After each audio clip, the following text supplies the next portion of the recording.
नमस्कार, मैं हूं पूजा सिंह। स्वागत है आप सभी का हमारे चैनल पर।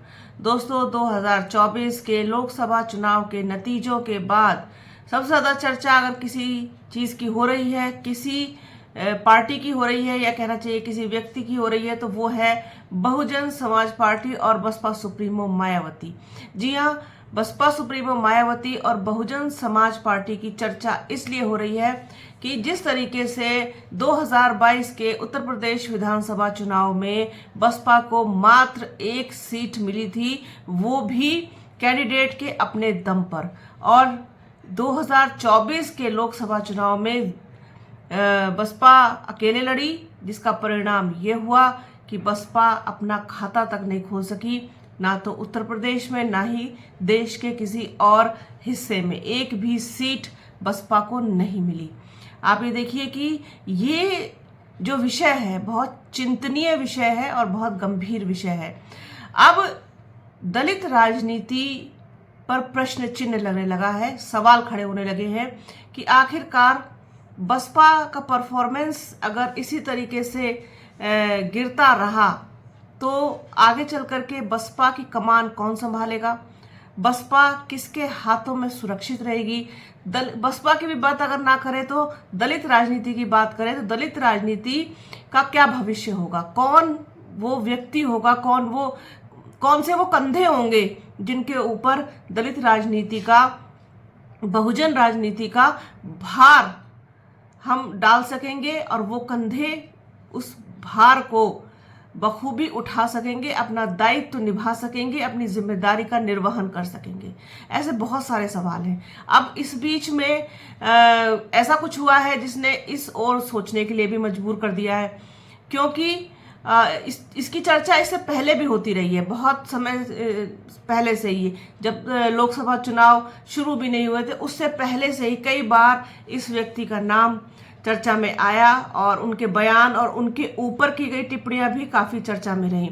बात कर रहे हैं नगीना से नवनिर्वाचित सांसद चंद्रशेखर आजाद उर्फ रावण की, कि क्या वो अब दलित राजनीति का नया चेहरा होंगे, फ्रेश चेहरा होंगे।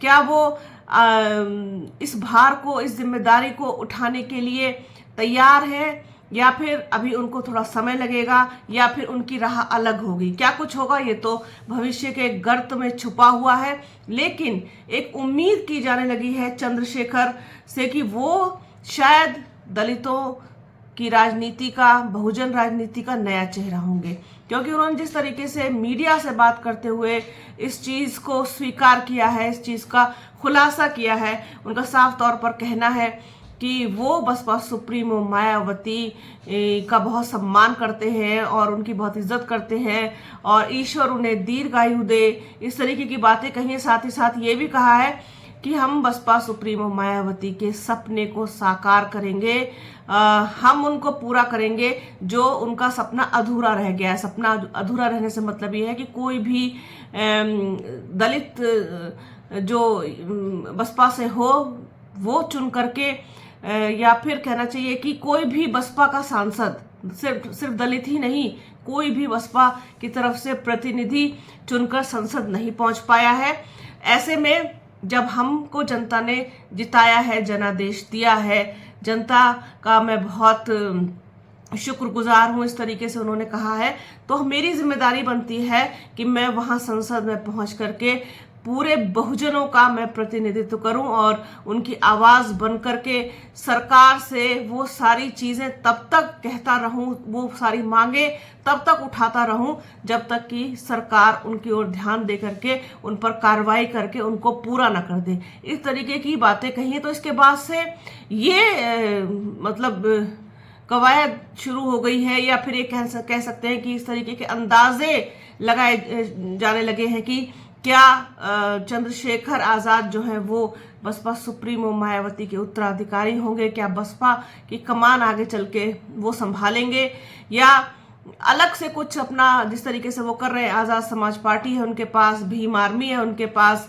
आजाद समाज पार्टी के राष्ट्रीय अध्यक्ष हैं, भीम आर्मी चीफ हैं चंद्रशेखर आजाद, तो क्या वो अलग इसी तरीके से इसी परिपाटी पर आगे चल करके इन सब चीज़ों को करेंगे, क्योंकि 2 सीटों पर उनकी पार्टी चुनाव लड़ी। एक पे तो जीत हासिल की है उन्होंने केतली निशान से, दूसरा डुमरियागंज से, वहां पर भी अच्छी खासी संख्या में उनको वोट मिले हैं। तो इस चीज ने चंद्रशेखर का हौसला और मनोबल दोनों ही बढ़ा दिया है। और जैसा कि आप जानते हैं कि भीम आर्मी को और चंद्रशेखर आजाद को पसंद करने वाले भी बहुत लोग हैं, खास तौर पर जो दलित युवा हैं, जो बहुजन युवा हैं, वो अपना भविष्य देखते हैं चंद्रशेखर में। उनको लगता है कि बसपा अब पहले जैसी बसपा नहीं रही है, उसके अंदर उतना दमखम नहीं है जो हमारी बात कह सके, जो हमारी बात उठा सके, जो हमारे मुद्दे उठा सके और उनको दूर कराने का, उनको सुलझवाने का प्रयास कर सके। तो वो कहीं ना कहीं इन सारी संभावनाओं को चंद्रशेखर आजाद में